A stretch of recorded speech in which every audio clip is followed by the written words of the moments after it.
عزیز دوستو، اللہ تعالیٰ نے قرآن پاک میں شہد کی مکھی کو نحل کے نام سے پکارا ہے اور اسی کے نام سے ایک سورت کا نام بھی دیا ہے۔ لہٰذا شہد کی مکھی ایک قرآنی علامت ہے جس کا ذکر قرآن پاک کے پارہ نمبر 14 سورہ نحل کی آیات میں موجود ہے۔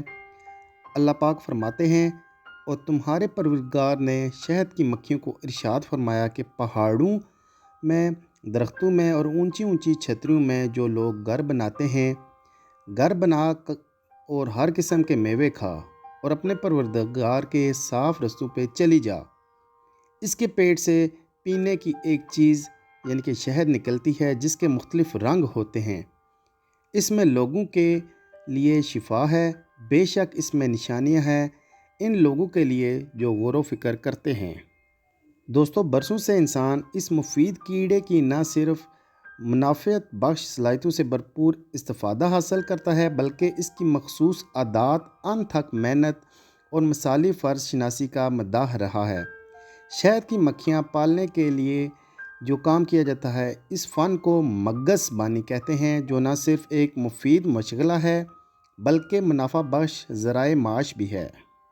دوستو، شہد میں کافی بیماریوں کا علاج بھی ہے جو کہ شہد کی مکھی سے ہم حاصل کر سکتے ہیں۔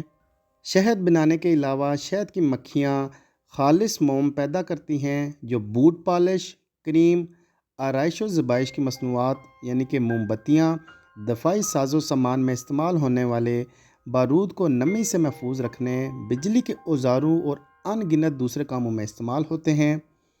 شہد کی مکھی کا دودھ جو دایا کارکن مکھی کے خلق کے غدود سے نکلتا ہے، بڑھاپے کے لیے بہت زیادہ مفید ہے۔ شہد کی مکھی کا جمع کردہ زرگل معدنیاتی اثرات کا حامل ہے۔ شہد کی مکھی کا جمع کردہ سریش جراثیم کش ادویات میں استعمال ہوتا ہے۔ اس کا ڈنگ انسان کے ریڑھ کے درد اور جوڑوں کی سوجن کا مؤثر ترین علاج ہے۔ سب سے زیادہ بڑھ کر ہمارے پھلدار درختوں، مختلف فصلوں، سبزیوں اور پھلوں میں عمل زریدگی کے ذریعے ان کی پیداوار میں اضافے کے لیے معاون ثابت ہوتی ہیں۔ ان مکھیوں سے بنی نوع انسان کو پہنچنے والا یہ فائدہ ان سے حاصل کردہ شہد کی پیداوار سے 14 گنا زیادہ ہوتا ہے۔ اب دوستو، ہم بات کر لیتے ہیں شہد کی مکھیوں کی اقسام کے بارے میں۔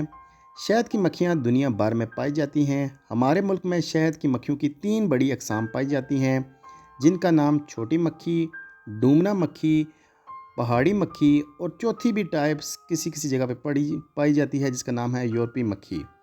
اب ہم ایک ایک کر کے ان کے بارے میں ہم ڈیٹیل آپ کو بتانے جا رہے ہیں۔ سب سے پہلے ہم بات کریں گے ڈومنا مکھی کی۔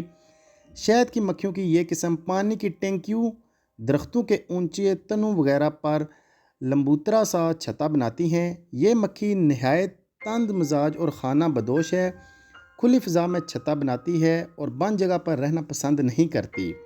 اگرچہ اس سے شہد کی پیداوار بہت زیادہ ہے لیکن جدید طرز کے مصنوعی گھروں میں اس کی پرورش کرنا ناممکن ہے۔ دوسری قسم کی مکھی ہمارے پاس چھوٹی مکھی ہے۔ شہد کی مکھی کی دوسری قسم یعنی کہ چھوٹی مکھی اپنا چھتا جھاڑیوں، باڑیوں، انگور کی بیلوں اور کپاس کی جھاڑیوں میں بناتی ہے جس سے زیادہ 2 تا 2.5 کلو گرام شہد حاصل ہوتا ہے۔ اگرچہ مکھیوں کی یہ قسم نہایت شریف ہے لیکن کھلی فضا میں رہنے، اکثر نقل مکانی کرتے وقت ان کی مصنوعاتی گھروں میں نہیں پالی جا سکتی۔ اس کے بعد دوستو ہمارے پاس تیسری قسم ہے پہاڑی مکھی کی۔ شہد کی پہاڑی مکھی ہمارے ملک کے پہاڑی علاقوں میں قدرتی طور پر پائی جاتی ہے۔ پہاڑی علاقوں کے لوگ انہیں اپنے گھروں کی دیواروں میں بنائے گئے مخصوص درختوں میں پالتے ہیں۔ مکھیوں کی یہ قسم نبن، شریف، محنتی اور جگہ کے مطابق متوازی چھتیں بناتی ہے۔ یہ مکھی اپنے مخصوص عادات کے سبب لکڑی کے بنائے گئے مخصوص گھروں میں پالنے کے لیے موزوں ہے اور اسے ہم پالتو مکھی بھی کہہ سکتے ہیں۔ قدرتی طور پر اس سے اوسطاً پیداوار 4 سے 5 کلو گرام سالانہ ہے لیکن جدید طریقوں کے مطابق پرورش کرنے سے اس کی اوسطاً پیداوار 15 کلو گرام تک ہو سکتی ہے۔ اور آخر میں ہم بات کر لیتے ہیں یورپی مکھی کی۔ زمانہ قدیم سے یہ قسم یورپ، افریقہ، امریکہ، آسٹریلیا اور دنیا کے دیگر ممالک میں وسیع تجارتی بنیادوں پر پائی جاتی ہے۔ اس کی مشہور نسلیں ترقی یافتہ علاقوں میں جدید سائنسی طریقوں کے مطابق زیر پرورش ہیں۔ یہ مکھی رہن سہن اور عادات میں پہاڑی مکھی سے مشابہت رکھتی ہے۔ ہمارے ملک میں مکھیوں کی یہ قسم گزشتہ کئی سالوں کی مسلسل کاوشوں اور تحقیق کے سبب ہمارے ہاں کے موسمی حالات سے بخوبی ہم آہنگ ہے۔ پنجاب کے میدانی اور دامنے کو کے علاقوں کی افزائش اس کے نتائج نہایت حوصلہ مند ہے، لہٰذا پہاڑی علاقوں میں سخت سردی اور خوراک کی کمی کی اس کی بہتر افزائش کی راہ میں رکاوٹ بنتی ہے۔ اس مکھی سے سالانہ جو پیداوار ہے 20 سے 25 کلو گرام یا اس سے زائد ہو سکتی ہے۔ دوستو، شہد کی مکھی کے خاندان میں ملکہ یا رانی ہزاروں کی تعداد میں کارکن اور نکھٹو پائے جاتے ہیں۔ ہم بات کر لیں ملکہ یا رانی کی۔